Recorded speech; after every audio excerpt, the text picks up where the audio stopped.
Welcome back, everyone.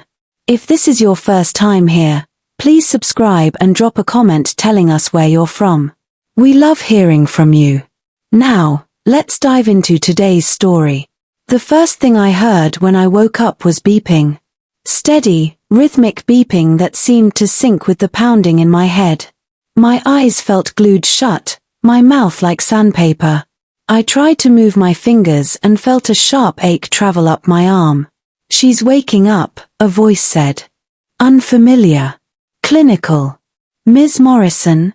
Can you hear me? I'm Dr. Sarah Chen. You're at Memorial Hospital. You've been in an accident.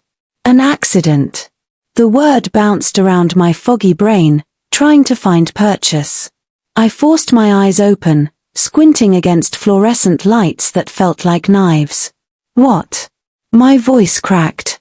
What happened? Dr. Chen's face came into focus. Kind eyes, concerned smile. You were in a car accident 6 weeks ago. You've been in a coma.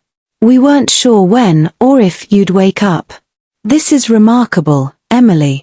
6 weeks. 6 weeks. My wedding was supposed to be 6 weeks ago. My wedding to David Chen, no relation to the doctor, we'd joked about it. My perfect wedding that I'd planned for 18 months. The garden venue with the string lights. The vintage dress I'd found at an estate sale and had restored. The cake with lavender frosting that David loved. David. Where's David?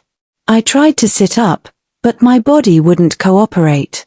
My fiancé. Where is he? Dr. Chen's expression shifted. Just slightly. A micro-expression I would have missed if I hadn't spent the last 3 years as a jury consultant, reading people's faces for lies. Let me get the nurse to check your vitals first, and then we'll locate your family. Where is David? She hesitated. And in that hesitation, I knew something was very, very wrong. Ms. Morrison, you've been through a trauma. We need to make sure you're stable before. Tell me what happened to my fiancé or I swear I will rip this out and find him myself. Dr. Chen sighed, pulling up a chair beside my bed. Mr. Chen has been, it's complicated. He visited regularly for the first 2 weeks. After that, his visits became less frequent. I'm not at liberty to discuss his personal affairs, but I believe there have been some significant changes in his life during your coma. Significant changes. The words hung in the air like a guillotine blade. Get me my phone, I said quietly. Emily, I really think you should rest. My phone. She retrieved it from the drawer beside my bed. The battery was dead, of course. A nurse brought a charger, giving me sympathetic looks that made my skin crawl. They knew something. Everyone knew something except me.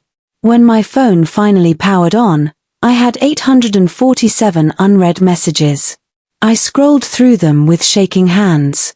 Most were from the first few days after my accident, friends and family saying they were praying for me, hoping I'd wake up soon, sending love. Then the messages stopped. Around week 3, they just stopped. Except for one thread. My best friend Mara had continued texting me, one message every single day. I opened the thread. Day 15, I don't know if you can hear these somehow, but I'm still here. We're all still here. Day 18, the doctors say you're stable. That's good news. David was here today. He looked exhausted. Day 21, I need to tell you something, but I don't know how. I keep hoping you'll wake up first. Day 25, Emily, I'm so sorry. I'm so fucking sorry. I should have stopped it. Day 28, your sister is a monster. I can't believe what she did. Day 32, the wedding happened today. I couldn't go. I couldn't watch it. I'm so sorry, Day 40, I went to the venue to get your dress like you asked me to hold on to. It was gone. She took everything. She took your everything. The phone slipped from my hands. The wedding happened. My wedding happened without me. If you're just tuning in and this story is hitting you hard, hit that subscribe button. You're going to want to see how this ends. A nurse I didn't recognize came in to check my vitals. Her name tag said Jasmine. She moved efficiently, checking monitors, adjusting my Jasmine, I said, my voice stronger now. I need you to be honest with me. What do people know about my fiancé? She froze, her hand hovering over the blood pressure cuff. I can't really. Please. I just woke up from a 6-week coma to find out my wedding happened without me. I need to know what I'm dealing with. Jasmine bit her lip, glancing at the door. Then she leaned in closer. The staff all know. We're not supposed to gossip, but your fiancé married your sister 3 weeks ago. We thought you wouldn't wake up, and they went ahead with the wedding. Used all your plans. Your dress. Everything. The room tilted. Or maybe I was falling. It was hard to tell. My sister Claire. I don't know her name. But the other nurses said she'd been visiting, crying at your bedside, playing the devastated sister. Then one day she stopped coming, and the next thing we heard, she'd married your fiancé. Jasmine squeezed my hand. I'm so sorry. You didn't deserve this. After she left, I lay in the dark, staring at the ceiling, my mind racing. Claire. My younger sister by 3 years. My maid of honor. The person I'd trusted more than anyone except David himself. I thought back to the days before the accident. Had there been signs? There must have been signs. Claire had been so helpful with wedding planning. Too helpful, maybe. She'd volunteered to handle the vendor communications, to coordinate with the venue, to manage the guest list. I'd been grateful. Planning a wedding while working 60-hour weeks as a jury consultant was overwhelming. She'd loved trying on bridesmaid dresses. Had taken dozens of selfies in each one, posting them to Instagram with captions like "Can't wait to celebrate my beautiful sister." She'd been at my final dress fitting, crying when she saw me in it. You look like a princess, M. David is the luckiest man alive. David. My phone buzzed. Mara. M. The hospital called. You're awake. Oh my God, you're awake. I'm coming right now. She arrived 20 minutes later, bursting through the door with mascara-stained cheeks and a coffee from the hospital cafeteria. Mara had been my best friend since college, the kind of friend who knew my coffee order, my therapy schedule, and my deepest fears. Emily. She collapsed into the chair beside my bed, grabbing my hand. I didn't think. The doctors said you might never. I'm so glad you're okay. Tell me everything, I said. Don't spare my feelings. I need to know exactly what happened. Mara took a shaky breath. After the accident, David was devastated. He was here every day, sometimes sleeping in that chair, talking to you for hours. We all thought you two were soulmates, you know? The kind of love that survives anything. What changed? Claire. Mara's voice hardened. She was always here too, playing the supportive sister. But around week 2, I noticed her and David spending a lot of time in the cafeteria together. Long conversations. She'd touch his arm, lean in close. I thought she was just comforting him. But she wasn't. By week 3, David's visits to your room got shorter. He'd show up with Claire, stand at the foot of your bed for 10 minutes, then they'd leave together. Your mom noticed too, but she thought Claire was helping David cope with potentially losing you. I closed my eyes. When did it start? The relationship? We don't know exactly. But week 4, someone saw them kissing in the parking garage. David's brother Marcus confronted him, and David said. Mara's voice broke. He said that you were gone. That even if you woke up, you might have brain damage. That he couldn't put his life on hold indefinitely. And Claire was there, understanding what he was going through. So he just transferred his affections to my sister. It gets worse. Mara pulled out her phone. They announced their engagement on week 5. Claire posted this. She showed me an Instagram post. Claire, wearing a diamond ring, a different ring than the one David had given me, kissing David at sunset. The caption read, "Sometimes love finds you in the darkest moments." When my sister's tragedy brought David and me together, we discovered we were meant to be. She would have wanted us to be happy. #love in dark times #soulmates exist. I felt vomit rising in my throat. She talked about you like you were already dead, Mara said bitterly. Like you'd given them your blessing from beyond the grave. People were calling her brave for finding love while grieving her sister. And the wedding? 3 weeks ago. They used your venue, the Botanical Gardens. Your caterer. Your florist. Your string quartet. Claire said it was what you would have wanted, to not let all your planning go to waste. Mara's hands clenched into fists. She wore your dress, Emily. Your vintage dress that you spent months restoring. She altered it to fit her and wore it down the aisle. Comment below if you've ever been betrayed by someone you trusted completely. I was released from the hospital 4 days later. The doctors wanted me to stay longer, to do more tests, more physical therapy. But I'd been through enough medical evaluations to know I was fine. Weak, yes. Shaky, yes. But my brain was intact, my memories clear. I needed to get home. I needed to see the damage firsthand. Mara drove me. My apartment, the apartment I'd shared with David, was in a trendy neighborhood downtown. We'd moved in together 2 years ago, splitting rent on a 2-bedroom with exposed brick and floor-to-ceiling windows.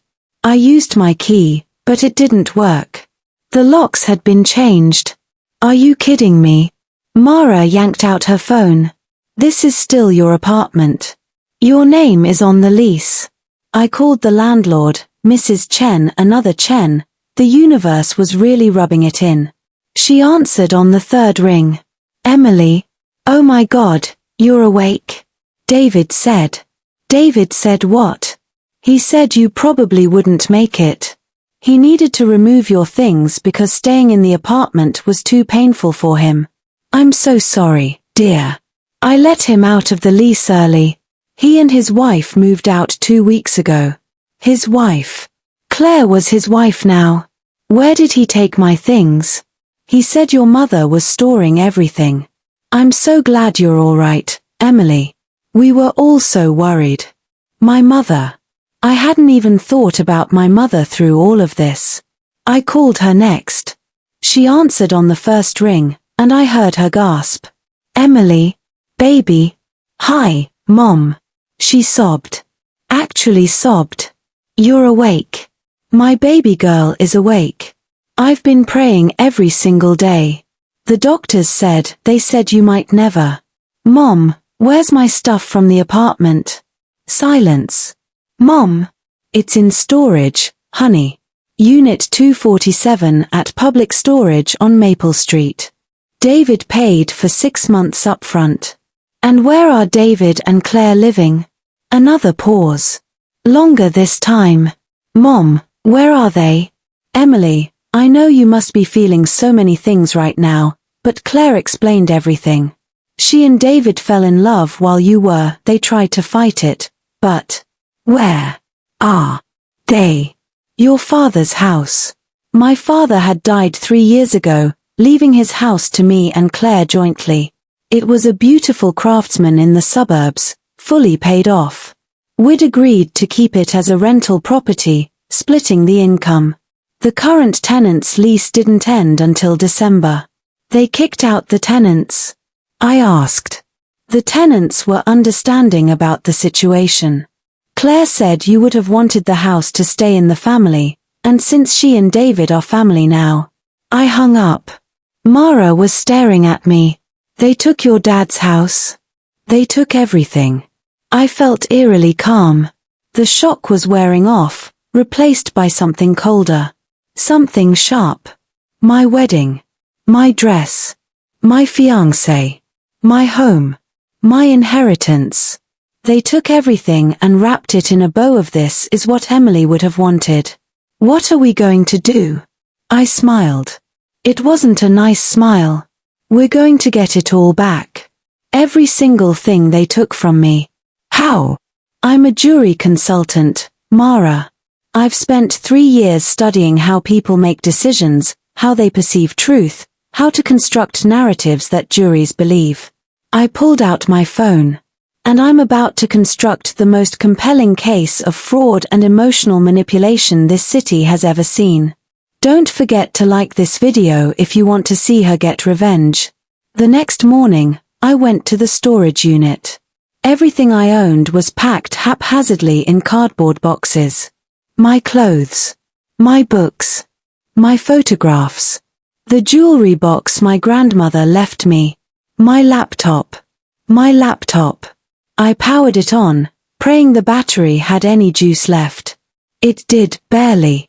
And it was still logged into my iCloud account, which meant I had access to something very, very valuable. The shared wedding planning folder. David and I had created it 18 months ago, storing every contract, every receipt, every vendor agreement. Everything was in my name and on my credit cards. I'd been the one with better credit, the higher income. David was a freelance photographer just getting his business off the ground. I'd paid for everything. The venue, $12,000, charged to my Visa. The catering, $8,500, on my American Express. The photographer, ironically, David's best friend Marcus, $3,000, on my MasterCard. The dress restoration, $2,400, on my debit card. The flowers, the cake, the string quartet, the invitations, another $6,000 across various cards. Total, $31,900 of my money. I started taking screenshots of everything. Every receipt. Every contract with my signature. Every credit card statement. Then I opened my email and found the messages I needed. David's emails from the weeks before the accident, saying things like I can't wait to marry you and you're my forever and thank you for making all of this possible, babe. I know you're paying for most of it, and I promise I'll make it up to you. I found texts between Claire and me where she'd said David is so lucky to have you and I could never find a man as perfect as your fiancé and you and David are relationship goals. I found the messages where Claire had asked to borrow money, $3,003 months before the accident, which she'd never paid back. Her Venmo request had said emergency car repairs, we'll pay you back next month, promise. I compiled everything into a folder. Then I called a lawyer. His name was Richard Torres, and he'd worked with my consulting firm on several high-profile cases. He specialized in fraud and asset recovery. He listened to my entire story without interrupting, taking notes on a legal pad. When I finished, he sat back in his leather chair and whistled. This is one of the most clear-cut cases of fraud I've seen in 20 years, he said. They used your money, your planning, your contracts to execute a wedding for themselves while you were incapacitated. That's theft. The house situation is murkier since it's joint property, but we can argue they breached your co-ownership agreement by terminating the rental lease without your consent. Can we sue them? We can sue them for everything they took and more. Emotional distress. Fraud. Conversion of assets. I'd estimate you have grounds to recover at minimum $50,000, possibly significantly more. He leaned forward. But Emily, I have to ask, is this about the money, or is this about making them pay? Both, I said honestly. I want my money back. But more than that, I want everyone who thought they were this beautiful love story to know the truth. I want them exposed. Richard smiled. Then let's give them a show they'll never forget. The lawsuit was filed 3 days later. Richard made sure it was a matter of public record, easily searchable by anyone with internet access. The local legal blog that covered interesting cases picked it up within hours. Woman wakes from coma to discover sister married her fiancé using her wedding plans. The story went viral by that afternoon. My phone exploded with messages. Friends I hadn't heard from in years. Distant relatives. Former colleagues. Everyone wanted to know if it was true, if I was okay, if there was anything they could do. David's business phone started ringing off the hook, people cancelling photo shoots, leaving one-star reviews online. Would you trust a man who steals from his coma patient fiancé? One review asked.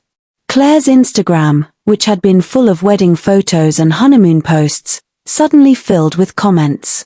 You should be ashamed. How could you do this to your sister? This is the most disgusting thing I've ever seen. She deleted her account within 12 hours. But the internet never forgets. Screenshots of her posts had already been saved and shared thousands of times. The caption "She would have wanted us to be happy" became a meme, used sarcastically across social media. 2 weeks after I filed the lawsuit, David called me. I didn't answer. He left a voicemail. Please. We need to talk. This lawsuit is insane. You're making us out to be monsters, and that's not fair. We fell in love. It wasn't planned. It wasn't malicious. You were in a coma. We didn't think you'd wake up. The doctors said, please, can we just talk? For old time's sake. I saved the voicemail. We didn't think you'd wake up was going to sound great to a jury. Claire tried a different approach. She showed up at Mara's apartment, where I'd been staying. Mara called me at work, whispering frantically, she's here. Claire. She's sitting in the lobby refusing to leave until she sees you. Call the police. Emily, she's your sister. She was my sister. Now she's a defendant in a lawsuit. Call the police and tell them she's trespassing. When I got home that evening, Mara showed me the video from the lobby security camera.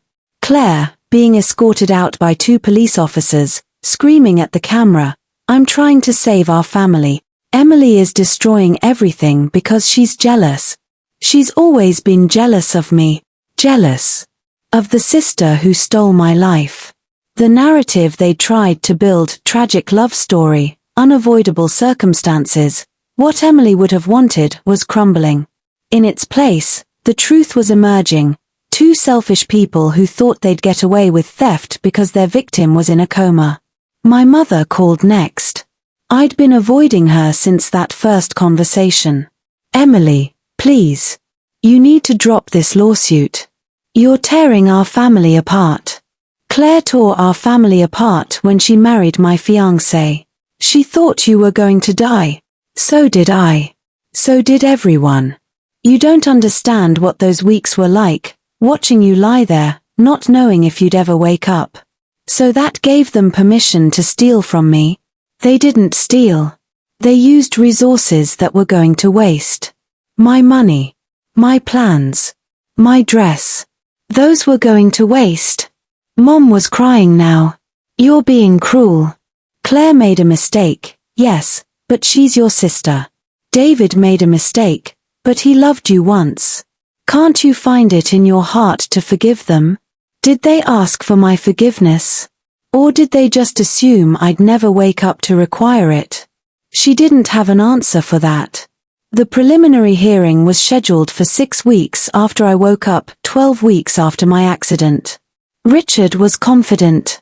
We have documentation for everything, he told me. Every dollar you spent, every contract you signed, every plan you made. They can't dispute the facts. The only question is how much the judge awards you. What about the house? That's trickier. Joint property means they had legal right to live there, even if the method was questionable. But the fact that they terminated the rental agreement without your consent, while you were incapacitated, gives us grounds to argue they violated their fiduciary duty as co-owners. We might be able to force a sale and split the proceeds, or you could buy out her half. I want her out of my father's house. Then that's what we'll fight for. The day of the hearing, I wore a navy suit, professional, sympathetic, the kind of outfit that said victim seeking justice without being melodramatic. Richard had coached me on how to present myself. Calm, factual, letting the evidence speak for itself. David and Claire arrived with their lawyer, a younger man who looked uncomfortable. They'd dressed carefully too, David in a simple grey suit, Claire in a modest dress, both trying to look respectable and mature. When Claire saw me, she started crying. Loud, gasping sobs. Her lawyer put a hand on her shoulder, and she buried her face in David's chest. The performance might have worked if I hadn't spent 3 years learning to read people. If you've made it this far, drop a comment about whether they deserve what's coming. The judge, a woman in her 60s named Janet Morrison, no relation, reviewed the evidence with a furrowed brow. Richard had submitted everything: the contracts, the receipts, the credit card statements, the text messages, the emails, David's voicemail saying we didn't think you'd wake up.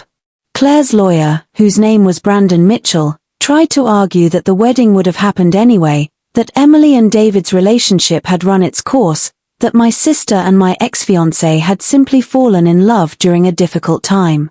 Your Honor, Brandon said, my clients acknowledge that the circumstances are unfortunate. But love is not a crime. Ms. Morrison and Mr. Chen were not married. There was no legal obligation for him to remain faithful to someone who might never wake up. Richard stood. Your Honor, this isn't about faithfulness. This is about fraud. Ms. Morrison spent $31,900 on wedding plans that were executed without her consent, without her presence, and for the benefit of the defendants. That is conversion of assets.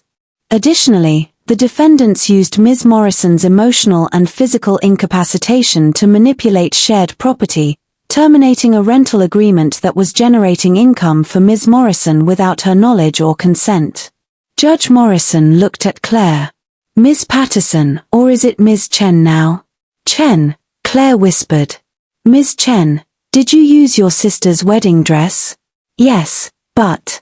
Did you use the venue she booked and paid for? Yes, but Your Honor, the venue would have charged a cancellation fee. We were trying to save money. Save whose money? Claire faltered. The family's money. Your sister's money, Judge Morrison corrected. Ms. Chen, I've reviewed the evidence. Every vendor was paid by your sister. Every contract was in her name. The dress was her property. You took advantage of her incapacitation to quite literally steal her wedding and marry her fiancé. Do I have that correct? Claire's lawyer jumped in. Your Honor, my client was under extreme emotional duress. Extreme emotional duress that led her to commit fraud. Judge Morrison's voice was ice. Mr. Mitchell, I've sat on this bench for 23 years. I've seen a lot of creative explanations for bad behavior. This isn't creative. This is simply theft dressed up as a love story. She turned to David. Mr. Chen, do you have anything to say for yourself? David stood slowly. He looked older than I remembered. Tired. Your Honor, I loved Emily. I really did. But the doctors told us she might never wake up. They said even if she did, she might not be the same person. I was grieving. Claire was there. We connected over our shared loss. Except it wasn't a loss, I said quietly. Everyone turned to look at me. I didn't die, David. I was sleeping.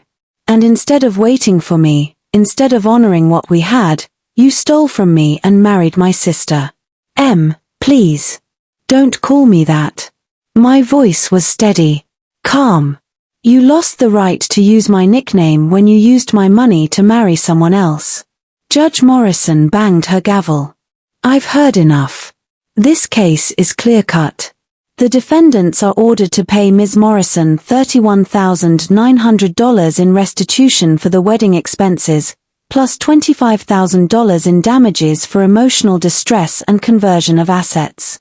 Additionally, Ms. Chen is ordered to return the wedding dress to Ms. Morrison within 48 hours, or pay its assessed value of $2,400.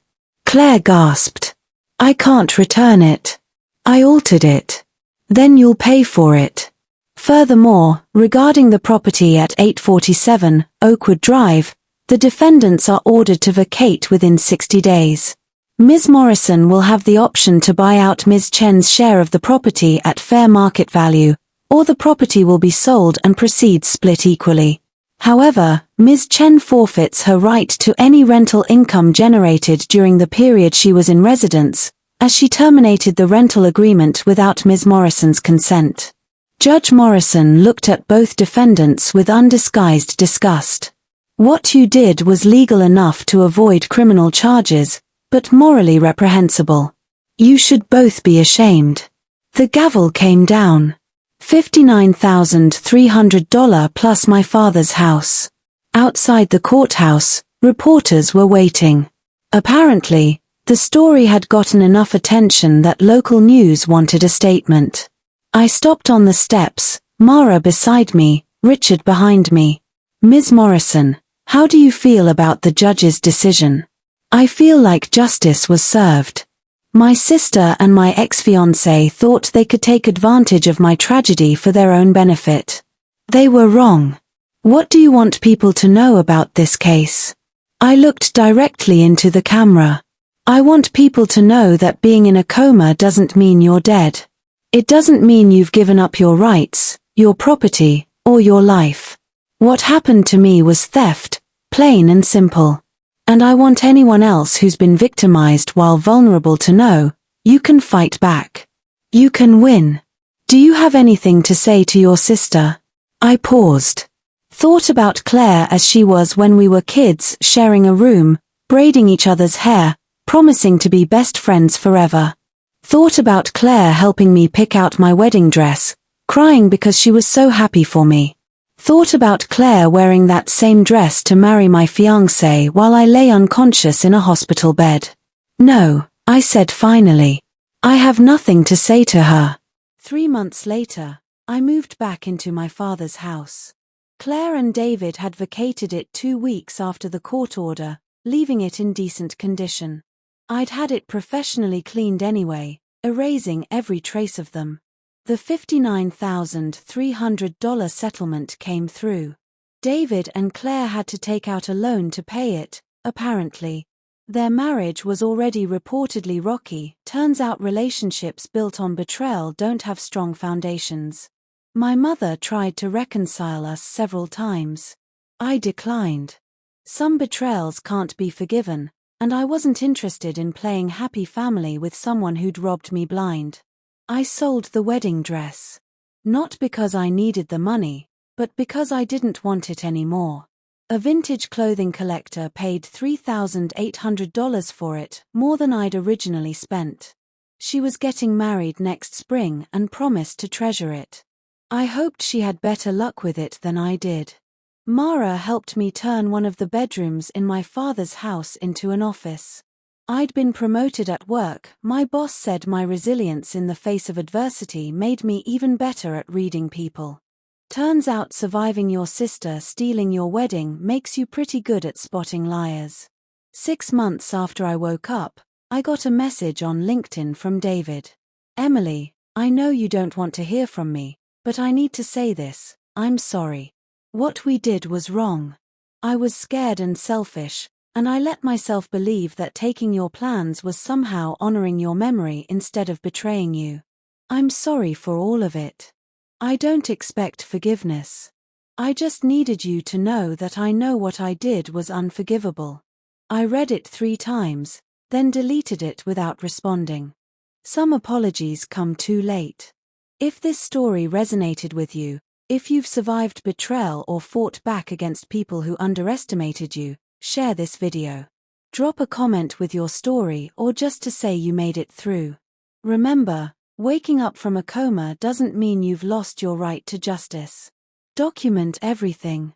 Trust your instincts. And never let anyone convince you that their betrayal was somehow for your own good. Until next time, protect yourself, trust carefully, and keep receipts. Always keep receipts.